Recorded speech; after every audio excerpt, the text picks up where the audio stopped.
இந்த soldier போர்க்காலத்துல enemies கூட நடந்த கன் ஃபைட்ல நூல் இலையில உயிர் தப்பிச்சிடறான். ஒரு வருஷத்துக்கு அப்புறம் அவன் பிளைட்ல அவனோட ஊருக்கு திரும்பும் போது ஒரு சின்ன குழந்தை மாதிரி ரொம்ப சந்தோஷப்படுறான். ஏன்னா அவன் திரும்ப வந்ததும் அவனோட கேர்ள் ஃபிரெண்ட மேரேஜ் பண்ணிக்கதா சொல்லியிருப்பான். ஆனா ஏர்போர்ட்டுக்கு வந்ததும் அவன் ரொம்ப மிஸ் பண்ணி வெல்கம் பண்ண வருவான்னு எதிர்பார்த்துட்டு இருந்த அவனோட கேர்ள் ஃபிரெண்ட அங்க காணோம். அப்போ அவன் கூட வந்தவங்களோட ஃபேமிலிஸ் எல்லாரும் வந்திருக்கிறத பார்த்து ரொம்ப லோன்லியா ஃபீல் பண்றான். அதனால வேற வழி இல்லாம ஒரு டாக்ஸியை பிடிச்சிட்டு வீட்டுக்கு கிளம்புறான். வர்ற வழியில டாக்ஸி டிரைவர் அவன் கிட்ட பேச்சு கொடுக்க ஆரம்பிக்கிறாரு. ஆனா அவனோட மைண்ட்ல ஃபுல்லா இதுவரைக்கும் போர்க்களத்துல நடந்த சம்பவங்கள் தான் ஓடிட்டே இருக்குது. டியூட்டியை முடிச்சிட்டு வந்ததுக்கு அப்புறம் மேரேஜ் பண்ணிக்கலாம்னு அவன் ரொம்பவும் நேசிச்சு அவனோட ஃபியூச்சர் ஒய்ஃப் கிட்ட ப்ராமிஸ் வாங்கி இருந்திருப்பான். அதனால எந்த பேட்டில்லையும் உயிரை விட்டுறக்கூடாதுன்னு ரொம்ப மன உறுதியா போராடி இருந்திருப்பான். ஆனா வீட்டுக்கு வந்து அவனோட வீட்டை பார்க்கும்போது அங்க எதுவுமே இல்லாம எம்டியா இருக்கிறத பார்த்து ஷாக் ஆகுறான். உடனே அவனோட கேர்ள் ஃபிரெண்டுக்கு கால் பண்ணி பாக்குறான். ஆனா கால் ரீச் ஆகல. உடனே அவன் கேர்ள் ஃபிரெண்டு கிட்ட அவன் வீட்டுக்கு வந்துட்டேன்னு, வீட்டுல எந்த பொருட்களும் இல்ல, எலக்ட்ரிசிட்டியும் ஆஃப் ஆகி இருக்குது, டெபிட் கார்டும் ஒர்க் ஆகலன்னு, இப்போ எனக்கு கால் பண்ண முடியுமான்னு சொல்லி ஒரு வாய்ஸ் மெசேஜ் அனுப்புறான். அவன் மென்டலி கொஞ்சம் ஸ்ட்ரெஸ்ஸா இருந்ததால மெடிசின்ஸை எடுத்துக்கிறான். பதிலுக்கு அவனோட கேர்ள் ஃபிரெண்ட் கொஞ்ச நேரத்துல ஒரு வாய்ஸ் மெசேஜ் அனுப்புறான். அதுல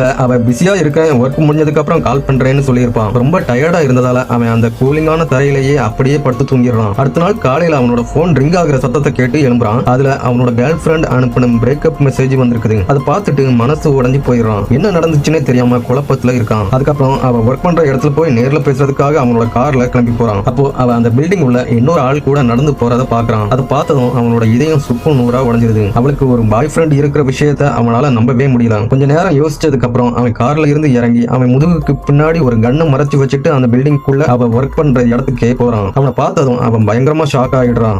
அவன் கிட்ட இங்க வச்சு எதுவும் பேச வேண்டாம், நமக்குள்ள எல்லாம் முடிஞ்சிருச்சு, என்ன மன்னிச்சிருன்னு சொல்றான். உடனே அவன் நான் இங்க இருந்து போறேன், ஆனா என்னோட பொண்ணு மட்டும் என்கிட்ட கொடுத்துருன்னு சொல்றான். ஆனா அவ அது உன்னோட பொண்ணு இல்ல, என்னோட பொண்ணு தர முடியாதுன்னு சொல்றான். நம்ம 2 பேரும் 2 வருஷமா லவ் பண்ணிட்டு இருந்தோம், அது நம்ம குழந்தை தானே, நீ ஏன் இப்படி சொல்றேன்னு கேக்குறான். பதிலுக்காக அது உன்னோட குழந்தை இல்ல, எங்களுக்கு பிறந்த குழந்தைன்னு சொல்றான். அதுக்கப்புறமா என்ன வீணா செக்யூரிட்டியை கூப்பிட வைக்காத, மரியாதையா இங்க இருந்து கிளம்பி போயிருன்னு சொல்றான்.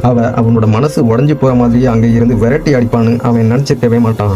அவகிட்ட நான் வேற எங்க போறதுன்னு கேக்குறான். அவன் மொத்தமா இப்போ உடைஞ்சு போயிருக்கான். உடனே அவன் முன்னாடியே கண்ணை எடுத்து அவனே ஷூட் பண்ணிக்கிட்டு அங்கேயே இறந்து போறான். போர்க்களத்துல பல எதிரிகளையும் புல்லட்டையும் எதிர்த்து போராடின அந்த மாவீரன் அவன் ரொம்பவும் நேசிச்ச இதையும் செய்த துரோகத்தால கடைசியில இறந்தே போறான்.